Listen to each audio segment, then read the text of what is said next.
भजन संहिता 50। सर्वशक्तिमान परमेश्वर यहोवा ने कहा है और उद्याचल से लेकर अस्ताचल तक पृथ्वी के लोगों को बुलाया है। सियोन से, जो परम सुंदर है, परमेश्वर ने अपना तेज दिखाया है। हमारा परमेश्वर आएगा और चुपचाप न रहेगा। आग उसके आगे आगे भस्म करती जाएगी और उसके चारों ओर बड़ी आंधी चलेगी। वह अपनी प्रजा का न्याय करने के लिए ऊपर से आकाश को और पृथ्वी को भी पुकारेगा। मेरे भक्तों को मेरे पास इकट्ठा करो, जिन्होंने बलिदान चढ़ाकर मुझसे वाचा बांधी है, और स्वर्ग उसके धर्मी होने का प्रचार करेगा, क्योंकि परमेश्वर तो आप ही न्याय है। हे मेरी प्रजा, सुन, मैं बोलता हूँ, और हे इस्राएल, मैं तेरे विषय साक्षी देता हूँ। परमेश्वर तेरा परमेश्वर मैं ही हूँ। मैं तुझ पर तेरे मेल बलियों के विषय दोष नहीं लगाता। तेरे होम बलि तो नित्य मेरे लिए चढ़ते हैं। मैं न तो तेरे घर से बैल न तेरे पशुशालों से बकरे ले लूंगा, क्योंकि वन के सारे जीव जंतु और हजारों पहाड़ों के जानवर मेरे ही हैं। पहाड़ों के सब पक्षियों को मैं जानता हूँ, और मैदान पर चलने फिरने वाले जानवर मेरे ही हैं। यदि मैं भूखा होता तो तुझसे न कहता, क्योंकि जगत और जो कुछ उसमें है वह मेरा है।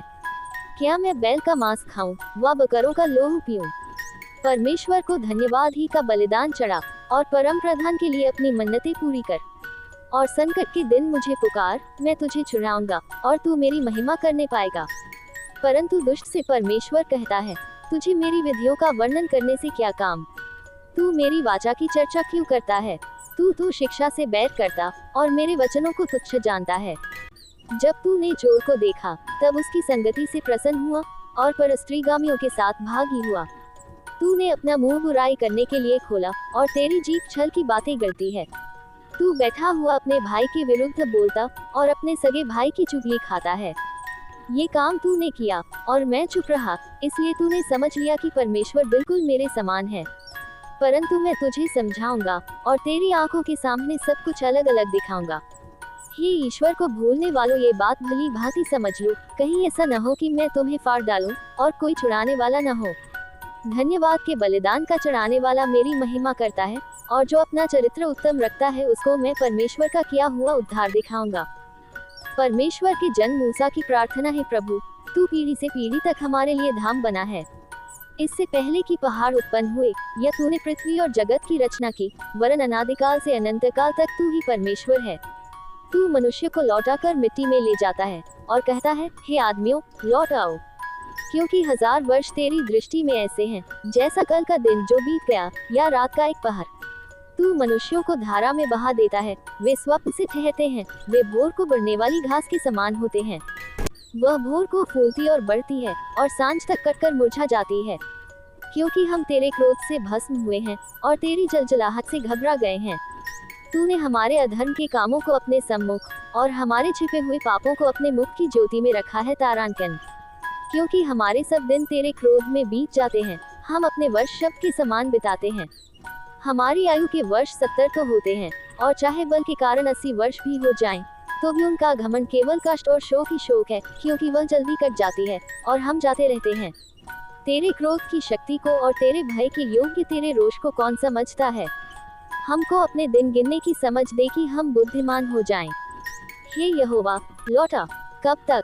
और अपने दासों पर तरस खा। भोर को हमें अपनी करुणा से तृप्त कर, कि हम जीवन भर जय जयकार और आनंद करते रहें। जितने दिन तू हमें दुख देता आया और जितने वर्ष हम क्लेश भोगते आए हैं, उतने ही वर्ष हमको आनंद दे। तेरा काम तेरे दासों को और तेरा प्रताप उनकी संतान पर प्रकट हो। हमारे परमेश्वर यहोवा की मनोहरता हम पर प्रकट हो। तू हमारे हाथों का काम हमारे लिए दृढ़ कर, हमारे हाथों के काम को दृढ़ कर। आमेन, हालेलुया। भजन संहिता 103। परमेश्वर का प्रेम। दाऊद का भजन। हे मेरे मन, यहोवा को धन्य कह, और जो कुछ मुझ में है वह उसके पवित्र नाम को धन्य कहे। हे मेरे मन, यहोवा को धन्य कह, और उसके किसी उपकार को न भूलना। वही तो तेरे सब अधर्म को क्षमा करता और तेरे सब रोगों को चंगा करता है। वही तो तेरे प्राण को नष्ट होने से बचा लेता है, और तेरे सिर पर करुणा और दया का मुकुट बांधता है। वही तो तेरी लालसा को उत्तम पदार्थों से तृप्त करता है, जिससे तेरी जवानी उकाब के समान नई हो जाती है। यहोवा सब पिसे हुओं के लिए धर्म और न्याय के काम करता है। उसने मूसा को अपनी गति और इस्राएलियों पर अपने काम प्रकट किए। यहोवा दयालु और अनुग्रहकारी, विलम्ब से कोप करने वाला और अति करुणामय है। वो सर्वदा वाद विवाद करता न रहेगा, न उसका क्रोध सदा के लिए भड़का रहेगा। उसने हमारे पापों के अनुसार हमसे व्यवहार नहीं किया और न हमारे अधर्म के कामों के अनुसार हमको बदला दिया है। जैसे आकाश पृथ्वी के ऊपर ऊंचा है, वैसे ही उसकी करुणा उसके डरवैयों के ऊपर प्रबल है। उद्याचल अस्ताचल से जितनी दूर है, उसने हमारे अपराधों को हमसे उतनी ही दूर कर दिया है। जैसे पिता अपने बालकों पर दया करता है, वैसे ही यहोवा अपने डरवैयों पर दया करता है, क्योंकि वह हमारी सृष्टि जानता है और उसको स्मरण रहता है कि मनुष्य मिट्टी ही है। मनुष्य की आयु घास के समान होती है, वह मैदान के फूल के समान फूलता है, जो पवन लगते ही ठहर नहीं सकता और न वह अपने स्थान में फिर मिलता है। परंतु यहोवा की करुणा उसके डरवैयों पर युग युग और उसका धर्म उनके नाती पोतों पर भी प्रकट होता रहता है, अर्थात उन पर जो उसकी वाचा का पालन करते और उसके उपदेशों को स्मरण करके उन पर चलते हैं। यहोवा ने तो अपना सिंहासन स्वर्ग में स्थिर किया है और उसका राज्य पूरी सृष्टि पर है। हे यहोवा के दूतों, तुम जो बड़े वीर हो और उसके वचन के मानने से उसको पूरा करते हो, उसको धन्य कहो। हे यहोवा की सारी सेनाओं, हे उसके टहलुओं, तुम जो उसकी इच्छा पूरी करते हो, उसको धन्य कहो। हे यहोवा की सारी सृष्टि, उसके राज्य के सब स्थानों में उसको धन्य कहो। हे मेरे मन, तू यहोवा को धन्य कह। आमेन, हालेलुया। भजन संहिता 105। यहोवा का धन्यवाद करो, उससे प्रार्थना करो, देश देश के लोगों में उसके कामों का प्रचार करो। उसके लिए गीत गाओ, उसके लिए भजन गाओ, उसके सब आश्चर्य कर्मों पर ध्यान करो, उसके पवित्र नाम की बड़ाई करो। यहोवा के खोजियों का हृदय आनंदित हो, यहोवा और उसकी सामर्थ को खोजो, उसके दर्शन के लगातार खोजी बने रहो। उसके किए हुए आश्चर्य कर्म स्मरण करो, उसके चमत्कार और निर्णय स्मरण करो। हे उसके दास इब्राहिम के वंश, हे याकूब की संतान, तुम तो उसके चुने हुए हो। वही हमारा परमेश्वर यहोवा है, पृथ्वी भर में उसके निर्णय होते हैं। वह अपनी वाचा को सदा स्मरण रखता आया है। ये वही वचन है जो उसने 1000 पीढ़ियों के लिए ठहराया है। वही वाचा जो उसने इब्राहिम के साथ बांधी और उसके विषय में उसने इसहाक से शपथ खाई, और उसी को उसने याकूब के लिए विधि करके और इस्राएल के लिए ये कहकर सदा की वाचा करके दृढ़ किया कि मैं कनान देश को तुझी को दूंगा, वह बाँट में तुम्हारा निज भाग होगा। उस समय तो वे गिनती में थोड़े थे, वरन बहुत ही थोड़े, और उस देश में परदेशी थे।